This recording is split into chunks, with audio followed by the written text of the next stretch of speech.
માતાજી મિત્રો આજે આપણે મહીસાગર નદીના કિનારે આવ્યા હતા તો તમે અહીંયા જોઈ શકો છો આ મહીસાગર નદીનો કિનારો છે અને આજુબાજુનો વિસ્તાર અહીંયા પાણી આવી ગયું હતું તો તમે અહીંયા જોઈ શકો છો આ બધે પાણી આવી ગયું હતું તો મિત્રો આવી જમીન થઈ ગઈ હતી તો મિત્રો અમે આજના વ્લોગમાં તમારું એકવાર ફરીથી સ્વાગત છે તો મિત્રો આપણી ચેનલમાં તમે નવા હોય તો ચેનલને સબસ્ક્રાઈબ કરી લેજો વિડીયો ગમે તો વિડીયોને લાઇક પણ કરી લેજો તો મિત્રો અહીંયા મહીસાગર નદીના કિનારે આવા કંઈક ઝાડવા થતા હોય છે તમે જોઈ શકો છો તો મિત્રો આ ઝાડવાનું નામ અમને તો ખબર નથી પણ તમને ખબર હોય તો કોમેન્ટ પણ કરી દેજો મિત્રો અહીંયા મહીસાગર નદીના કિનારે અહીંયા અંદર પણ એક ઝાડ હતું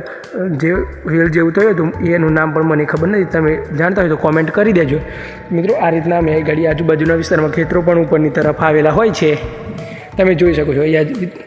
મિત્રો મારી સાથે એક ફ્રેન્ડ આવ્યો હતો જે કંઈક વસ્તુ લઈને ઊભો હતો તમે જોઈ શકો છો આ મારી સાથે આ ફ્રેન્ડ આવ્યો હતો જેના આ રીતના કંઈક પકડી લઈને ઊભો હતો આને તમે ઓળખતા હોય તો તમે મિત્રો કોમેન્ટ કરી દેજો કે આનું નામ શું છે તમે આ નજીકથી જોઈ શકો છો અને અમારો ફ્રેન્ડ હતો જે એને પકડીને ઊભો હતો તો મિત્રો આજના વિડીયોમાં બસ આટલું જ મળીએ એક નવા વિડીયો સાથે ફરીથી